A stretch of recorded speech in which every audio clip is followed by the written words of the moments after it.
Hello नमस्ते स्वागत छ हजुरहरूलाई नेपाल अनलाइन स्कुलमा। आज हामीले पढ्न गइरहेको छौँ रिस्क म्यानेजमेन्ट भन्ने टपिक है। यो चाहिँ के को हो त युनिट 4 को टपिक हो। बीएससी सीएसआईटी को 8th सेमेस्टरको क्लाउड कम्प्युटिङ भन्ने सब्जेक्ट है। त्यसको हामीले अहिले पढिरहेको छौँ। युनिट 1, 2, 3 सकिसक्यो। अब युनिट 4 को पनि हामीले केही टपिकहरू पढिसक्यौँ प्रिभियस भिडियोजमा। अब आजको भिडियोमा चाहिँ हामी रिस्क म्यानेजमेन्ट भनेको के हो भन्ने कुराहरू चाहिँ पढ्छौँ। रिस्क म्यानेजमेन्ट, त्यसपछि रिस्क एसेसमेन्टको कुरा, त्यसपछि सेक्युरिटी म्यानेजमेन्ट, कसरी हामीले सेक्युरिटी म्यानेजमेन्ट गर्न सकिन्छ भन्ने कुराहरू चाहिँ यो तीनटा टपिक चाहिँ हामी आजको भिडियोमा पढ्छौँ है। अब हेर्नुहोस् है त, रिस्क म्यानेजमेन्ट भनेको छ यो चाहिँ क्लाउड कम्प्युटिङमा रिस्क म्यानेजमेन्ट। अब क्लाउड कम्प्युटिङ यति धेरै ग्रोथ भइसक्यो अहिलेको यो रिसेन्ट टाइममै होइन।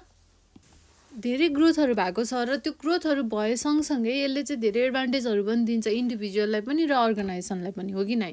र त्यो दिए तापनि केही त रिस्कहरू त हुन्छ होइन। सर्टेन कुनै रिस्कहरू हुन्छ जुन चाहिँ एराइज हुनसक्छ क्लाउड कम्प्युटिङमा कुनै सिचुएसनहरूमा होइन। अब त्यो सिचुएसनमा त्यसपछि क्लाइन्टको रिक्वायरमेन्टमा अथवा क्लाउड सर्भिस प्रोभाइडरको रिक्वायरमेन्टहरूमा चाहिँ डिपेन्ड हुने कुराहरू भयो। अब रिस्क हुन्छ जहाँ चाहिँ कुनै न कुनै रिस्क हुन्छ, केही न केही रिस्कहरू हुन्छ। तर अब त्यो रिस्कलाई म्यानेजमेन्ट चाहिँ कसरी गर्ने त, त्यो भनेको के हो त? रिस्क म्यानेजमेन्ट भनेको के हो त? रिस्क म्यानेजमेन्ट भनेको के हो भन्नुहुन्छ भने रिस्कलाई पहिला आइडेन्टिफाई गर्नु पर्यो, त्यसपछि त्यसलाई चाहिँ हामीले कसरी कन्ट्रोल गर्न सकिन्छ अथवा कसरी म्यानेज गर्न सकिन्छ भन्ने कुरा चाहिँ हेर्नु पर्यो। अब त्यो रिस्क म्यानेजमेन्ट पनि हामीले कसरी गरिन्छ, दुईटा वेमा गरिन्छ। एउटा क्लाउड सर्भिस प्रोभाइडरको तर्फबाट र अर्को चाहिँ कन्ज्युमरको तर्फबाट, भनेको हामी कस्टमरको तर्फबाट। ल त्यही कुराहरूलाई चाहिँ लेख्ने हो है। Cloud computing technology has experienced exponential growth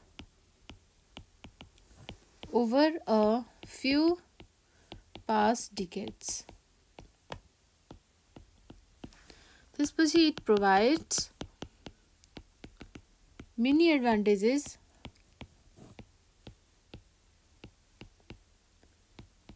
for both individuals and organization.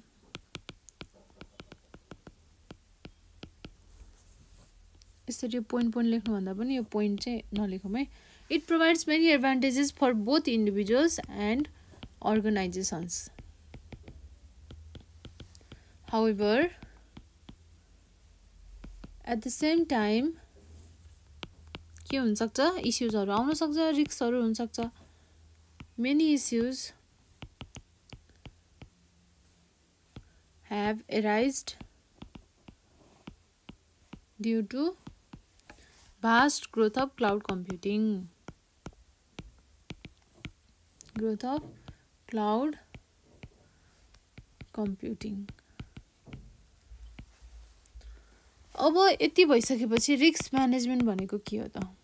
Risk management is the process of identifying,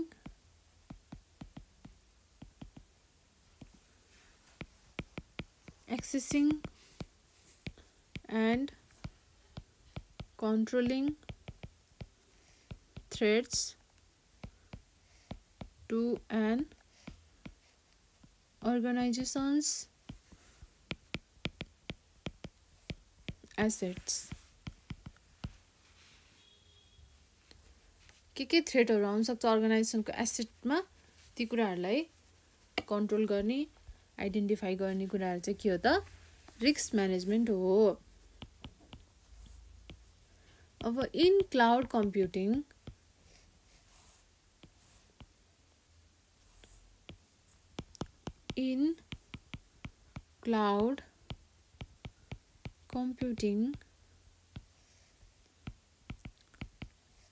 risk management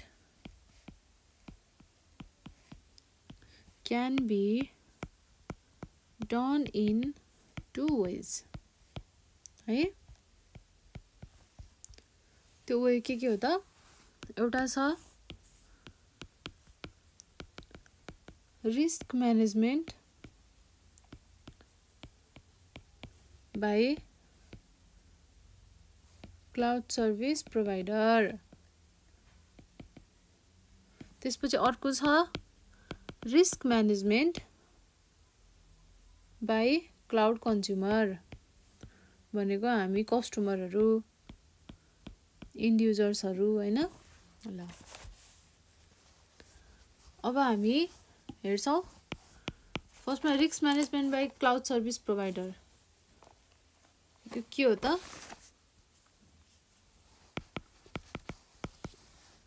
risk management by cloud service providers.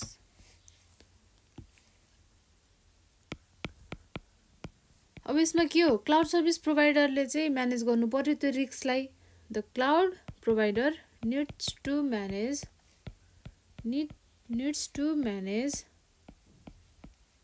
the risk in order to identify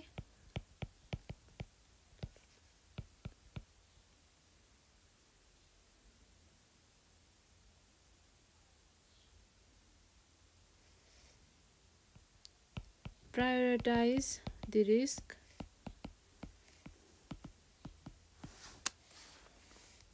त्यसपछि to decrease those risks, improve security,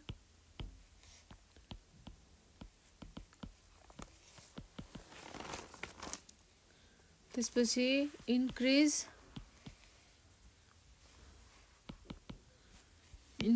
confidence in cloud services. है सरी अब सेकेन्डमा छ risk management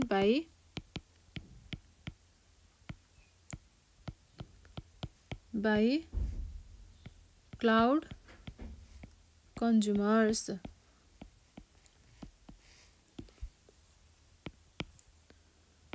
All cloud consumers needs to identify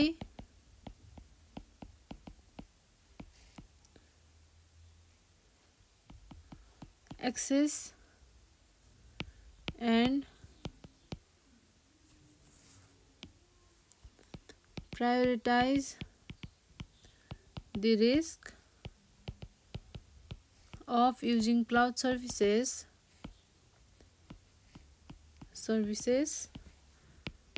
कसरी selecting appropriate security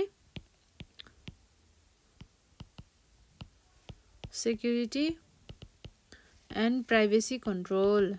त्यही नै त हो हैन privacy controls for selecting cloud provider. अब cloud provider select गर्ने बेलामा हेर्नु पर्यो हामीले कस्तो खालको क्लाउड प्रोवाइडर छ उसको रिक्वायरमेन्टहरु के छ त्यसपछि सेक्युरिटी इश्यूजहरु सेक्युरिटीको कुराहरु कम्प्लायन्सहरु के छ लको अर्डरको कुराहरु हैन त्यो सबै कुराहरु के गर्नु पर्यो क्लाउड कन्ज्युमरले याद गर्नु पर्यो अथवा त्यो सबै कुराहरुलाई विचार गरेर रिस्क म्यानेजमेन्ट गर्न सकिन्छ हैन.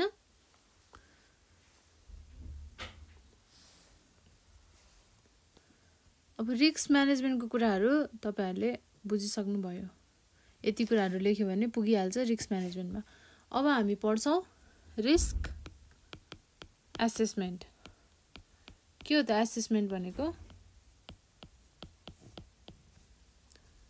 जजमेन्ट अथवा इभ्यालुएसन के रिस्कको इभ्यालुएसन गर्ने भनेको है. रिस्क एसेसमेन्ट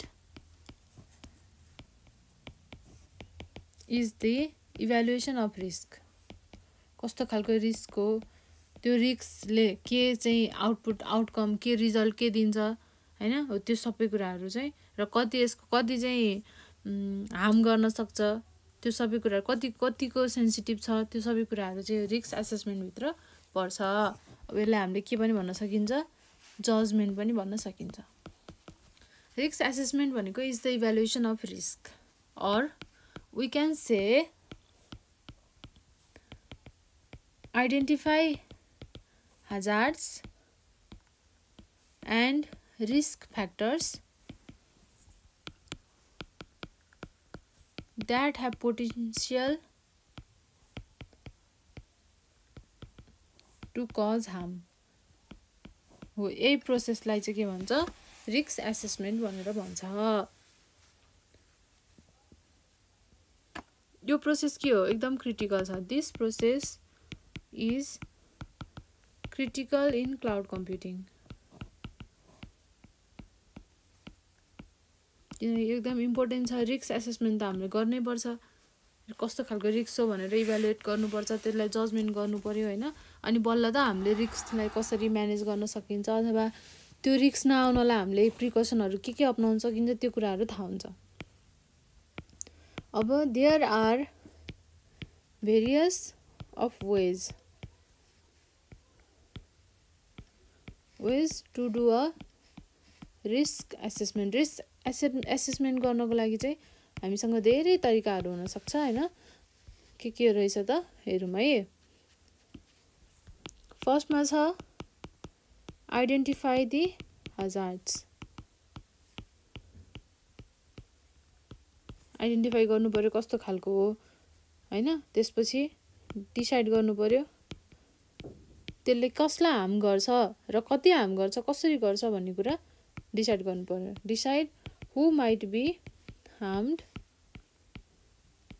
and how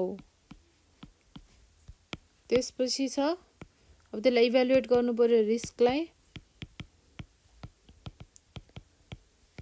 अनि कन्ट्रोल मेजर कस्तो खालको प्रिकसन अपनाउने त्यो हेर्नु पर्छ and decide on control measures त्यसपछि आफ्नो फाइन्डिङहरुलाई एक ठाउँमा रेकर्ड गर्नु पर्यो त्यसलाई इम्प्लिमेन्ट गर्नु पर्यो र इम्प्लिमेन्ट गरिसकेपछि पछि त्यसलाई रिभ्यू गर्दै जानु पर्यो एकचोटी गरिसकेपछि सधैँभरिको लागि त त्यो भ्यालिड त हुँदैन अथवा अथेन्टिकेट हुँदैन अथवा सधैँको लागि त्यही नै हुन्छ भन्ने त छैन सधैँ एउटै खालको प्रब्लमहरु एउटै खालको इश्यूजहरु आउँछ भन्ने पनि छैन भनेपछि हामीले त्यसलाई के गर्नुपर्छ त रिभ्यू गर्नु पर्यो र यदि नेसेसरी छ भने त्यसलाई हामीले अपडेट पनि गर्नु पर्यो record your findings and implement them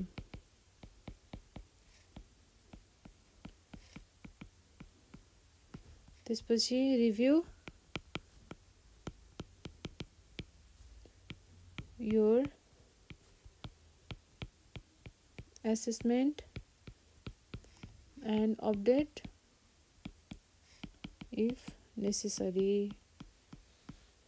ल ठीक छ नि रिस्क एसेसमेन्ट पनि भयो है के रहेछ बुझ्नु भयो है त यति कुरा हो रिस्क एसेसमेन्ट भन्ने बित्तिकै तपाईहरुले यति कुरा बुझ्नुस् कि त्यसलाई इभ्यालुएट गर्ने रिस्क इभ्यालुएसन भन्ने कुरा हो भन्ने कुरा बुझेपछि चाहिँ कसरी गर्न सकिन्छ त हामीले रिस्कलाई इभ्यालुएसन यो पोइन्टहरु पनि याद गर्नु पर्दैन यो वेजहरु यो तपाईहरुले आफैले नै एउटा रियल सिनारियो हेरेर चाहिँ सोच्नु भयो भने आफै नै आउँछ यो पोइन्टहरु केही गाह्रो छ त छैन सुरुमा आइडेन्टिफाई गर्नु पर्यो आइडेन्टिफाई गरिसकेपछि अब त्यसले चाहिँ कसलाई हार्म गर्न सक्छ र कसरी गर्न सक्छ त्यो डिसाइड गर्नु पर्यो र त्यो भइसकेपछि इभ्यालुएट गर्नु पर्यो रिस्क कस्तो खालको रिस्क हो र त्यसमा अब हामीले के गर्यो भने चाहिँ त्यसलाई हामीले सल्भ गर्न सकिन्छ भनेर कन्ट्रोल मेजरहरु डिसाइड गर्नु पर्यो अब ती सबै कुराहरु डिसाइड गर्ने कुराहरु देखि लिएर रिस्क इभ्यालुएट गर्ने कुरा देखि लिएर आइडेन्टिफाई गर्ने कुरासम्म लिएर चाहिँ त्यो सबै फाइन्डिङ्सहरु हो हाम्रो त्यो सबैलाई एक ठाउँमा रेकर्ड गर्नु पर्यो भन्नाले एक ठाउँमा राख्नु पर्यो सबैलाई र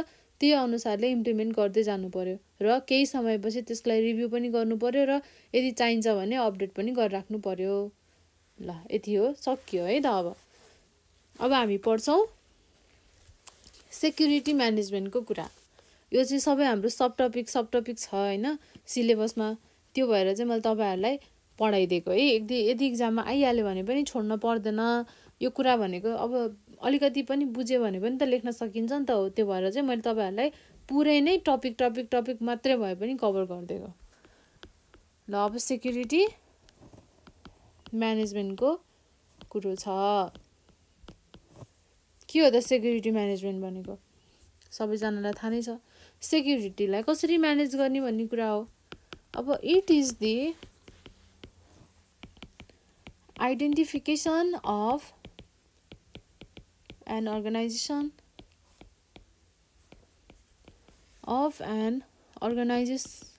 अर्गनाइजेसन्स एसेट्स, अर्गनाइजेसनको सम्पत्ति हैन। द्याट इन्क्लुड्स के हो त? बिल्डिङ, त्यसपछि त्यहाँको कर्मचारीहरू, पिपल, बिल्डिङ्स, पिपल्स, मेसिन्स, त्यहाँ भएको मेसिनरी कुराहरू, त्यसपछि सिस्टमहरू भयो, इन्फर्मेसन भयो र यो भित्र के पर्दो रहेछ त? यति कुराहरू।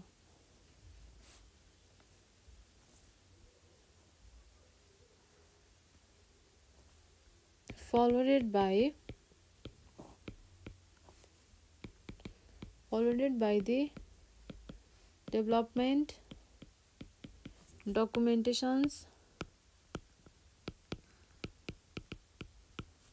and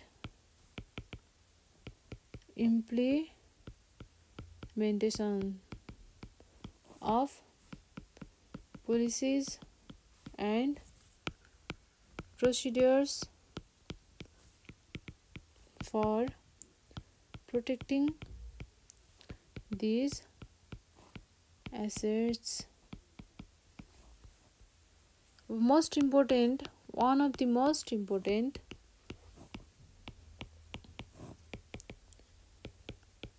most important actions for a security team भनेको के हो? is to develop a formal charter. यो भनेको के हो? written warrant है, for the organization and program security.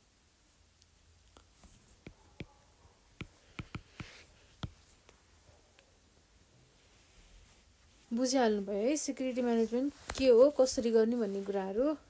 ल भयो, यतिमा सकियो।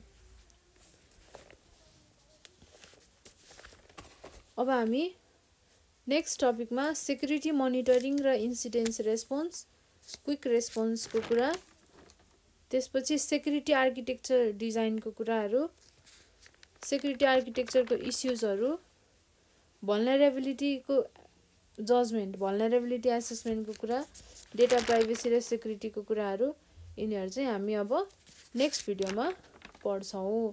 त्यसपछि अर्को नेक्स्ट भिडियोमा हामी के पढ्छौँ? डिजास्टर रिकभरीको कुराहरू पढ्छौँ। त्यो चाहिँ इक्जाममा धेरैचोटि आइरहेको क्वेसन हो। डिजास्टर टपिकबाट चाहिँ छुटाउनु हुँदैन, 3टा टपिकहरू छ, सब टपिक। त्यो चाहिँ तपाईँहरूले पढ्नै पर्छ र इक्जाममा जसरी पनि त्यहाँबाट एउटा क्वेसन चाहिँ आउँछ है। ल कि म तपाईँहरूलाई यही भिडियोमा नै सेक्युरिटी मोनिटरिङ र इन्सिडेन्स रेस्पोन्सको कुरा पनि म तपाईँहरूलाई यसमै पढाउँछु है त। ल भिडियो किन सानो सानो बनाउनु भनेर सबै एउटैमा सकाइदिनु पाएँ, तपाईँहरूलाई पनि पढ्न मजा आउँथ्यो। Security monitoring and incidence response मैले तपाईँहरूलाई सिलेबस अगाडि राखेर पढाइरहेको छु है। सिलेबस हेर्दै एउटा पनि टपिक नछुटोस् भनेर मैले तपाईँहरूलाई पढाइरहेको छु र तपाईँहरूलाई धेरै लोड होस् पनि म चाहदिनँ। त्यही भएर अहिले चाहिँ मैले तपाईँहरूलाई लामो भिडियो भन्दा पनि सर्ट तर टपिकको भिडियोहरू चाहिँ मैले बनाउन प्रयास गरिरहेको छु। तर पनि चित्तै बुझ्दैन र भिडियो लामो चाहिँ भइहाल्छ क्या। नट मोर देन 30 मिनट्सको भिडियो बनाऊँ भन्ने सोचिरहेको थिएँ मैले योपालि। तर बोल्दै गएपछि कुराहरू आउँदै जान्छ, टपिकहरू आउँदै जान्छ, भन्दै गइन्छ होइन। त्यो एउटा फ्लो बसिसकेको हुन्छ, त्यसपछि पजै गर्नु मन लाग्दैन, इन्डै गर्नु मन लाग्दैन होइन। अनि 1 घण्टा 1.5 घण्टा उस्तै पर्यो भने 2 घण्टा त्यस्तो पुगिसक्या हुन्छ के भिडियो। ल अब security monitoring and incident response भनेको सेक्युरिटी मोनिटरिङ भनेछ है, नामै सुनेर हामीले अलिकति थाहा पाउन सकिन्छ। सेक्युरिटी मोनिटर गर्ने। अब यसमा चाहिँ के मोनिटर गर्ने हो त भन्दा रिस्क मोनिटर गर्ने, के थ्रेटहरू छ भनेर चाहिँ मोनिटर गर्ने, त्यसलाई हामीले के भन्छ सेक्युरिटी मोनिटरिङ भनेर भनिन्छ। त्यसपछि मोनिटर गरिसकेपछि इन्सिडेन्ट रेस्पोन्स भनेको इमिडिएट रेस्पोन्स के दिने त।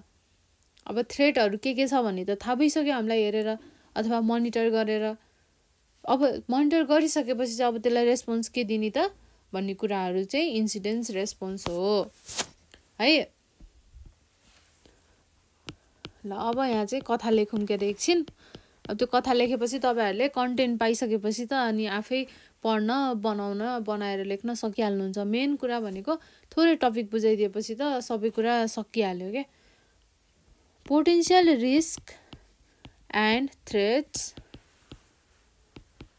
That organizations have to face are increasing exponentially हो कि नै।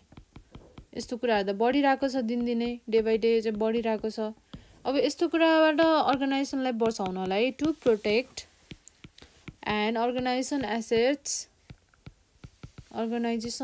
Assets from any type of cyber attack,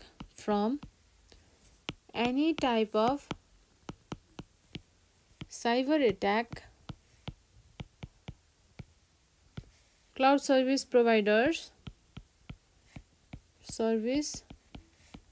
provide advanced services of security monitoring and incident response। यो फेसिलिटी के दिनुपर्छ हैन। दिस सर्भिसेस, अब यस्तो सर्भिसेसले के गर्न हेल्प गर्छ, helps to identify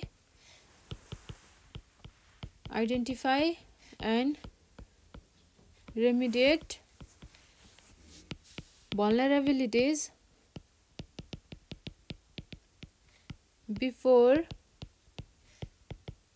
they become a problem।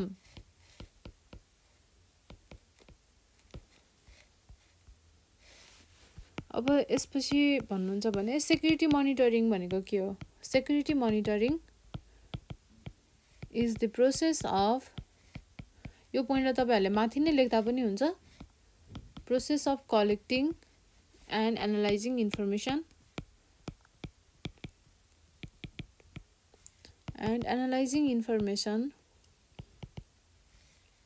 to detect के हो सस्पिसियस बिहेभियरहरू डिटेक्ट गर्नको लागि मोनिटरिङ भनेको त्यही त हो नि हैन। टु डिटेक्ट सस्पिसियस बिहेभियर, त्यसपछि अरु के हुन्छ, अथवा अर अनअथराइज्ड सिस्टम चेन्जेस। कुनै सिस्टमहरुमा अनअथराइज्ड चेन्जेस हुन सक्छ, कसैलाई थाहा नभएको, कसैले नभनेको त्यो अनअथेन्टिकेट वाला चेन्जेसहरु हुन सक्छ, त्यस्तोको लागि। अब incident response is organized approach. यो के हो त, अर्गनाइज्ड अप्रोच हो to address and manage the cyber attack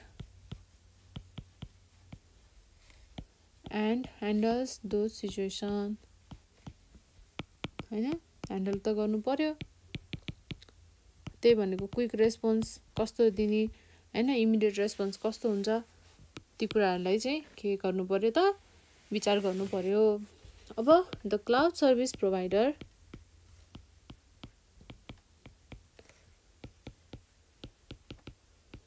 provides के दिन्छ क्लाउड सर्भिस प्रोवाइडरले भन्दा, एउटा security monitoring and incident response tool भन्ने दिन्छ। त्यसलाई हामीले के भनिन्छ SIEM भनेर भनिन्छ। त्यहाँ चाहिँ highly skilled technical incidents response टिमले चाहिँ के गर्छ डिस्कभर गर्छ थ्रेटहरूलाई अथवा कुनै सस्पिसियस एक्टिभिटिजहरूलाई र त्यसलाई चाहिँ क्विकली इन्भेस्टिगेट गरेर त्यसलाई चाहिँ कसरी हुन्छ चाहिँ सल्भ गर्नेतिर लाग्छ। तर अब त्यो क्यापेबिलिटी त्यो एक्सपर्टिज भएन भने त के हुन्छ त कुनै पनि एउटा कम्पनीमा त्यस्तो स्किल्ड मेन पावर भएन भने के हुन्छ company may be unable to detect and prevent हैन उसले चाहिँ डिटेक्ट पनि गर्न सक्दैन र प्रिभेन्ट पनि गर्न सक्दैन। भनेपछि के हुँदो रहेछ द क्लाउड सर्भिस प्रोभाइडरले प्रोभाइड गर्दो रहेछ हामीलाई के त security monitoring and incidence response tool and incident response यसलाई हामीले के पनि भन्न सकिन्छ SIEM भनेर भनिदो रहेछ है। SIEM टुल्स दिदो रहेछ where highly skilled technical incidents response टिमले के गर्छ त डिस्कभर गर्छ threats or suspicious activities and act quickly to investigate and work on thorough remediation। अब यस्तो क्यापेबिलिटी नभइकन के गर्न सक्दैन त कम्पनीले डिटेक्ट गर्न सक्दैन र प्रिभेन्ट पनि गर्न सक्दैन कम्पनीको एसेटलाई। Without having this capability and expertise a कम्पनीले गर्न सक्दैन केही पनि may be unable to detect and prevent के त security threats to its customer data हैन। ल ठीक छ तपाईहरुले बुझिसक्नुभयो सेक्युरिटी मोनिटरिङ र इन्सिडेन्ट रेस्पोन्सको कुरा पनि। अब यो नोटलाई तपाईहरुले कपी गर्नु पर्यो र सर पढ्नु पर्यो त्यसपछि एक्जामको अघिल्लो दिनमा रिभ्यू गर्नु पर्यो यो कुरालाई फेरि एकफेर अथवा तपाईहरुले सबै कुराहरुलाई एकचोटी रिभिजन गर्नु पर्यो टपिकलाई हरेक टपिकलाई। मैले त कति सिम्पली गरेको छु त क्लाउड कम्प्युटिङलाई हरेक च्याप्टरमा हामीले के पढ्नु पर्छ भनेर मैले अलरेडी सुरुमै भनेको छु। मैले टपिकहरु पढाउनु भन्दा अगाडि भनेको छु सिलेबस हेरेर एउटा सिलेबस छुटाएको छैन र हरेक सिलेबसको हरेक टपिकलाई मैले एकदमै सजिलो तरिकाले कसरी हुन्छ त कसरी चाहिँ मैले सजिलो बनाएर बुझाउन सक्छु भनेर मैले एक्जाम्पल दिएर हुन्छ कि फिगर बनाएर हुन्छ कि मैले गर्न सकेसम्मको मैले तपाईहरुको लागि गरिरहेको छु है। अब पढेर पास हुने जिम्मा तपाईहरुको मैले पढाउने जिम्मा मेरो भइसक्यो। अब पढ्नु त पर्यो नपढिकन त पास भइदैन तर त्यो भिडियोलाई पढेर बुझेर नोट सारेर पास हुने जिम्मा तपाईहरुको। अब हामी अर्को भिडियोमा चाहिँ सेक्युरिटी आर्किटेक्चर डिजाइनको बारेमा पढ्छौं है। ल त्यतिन्जेलसम्म नेपाल अनलाइन स्कुललाई बिदा दिनुहोस्।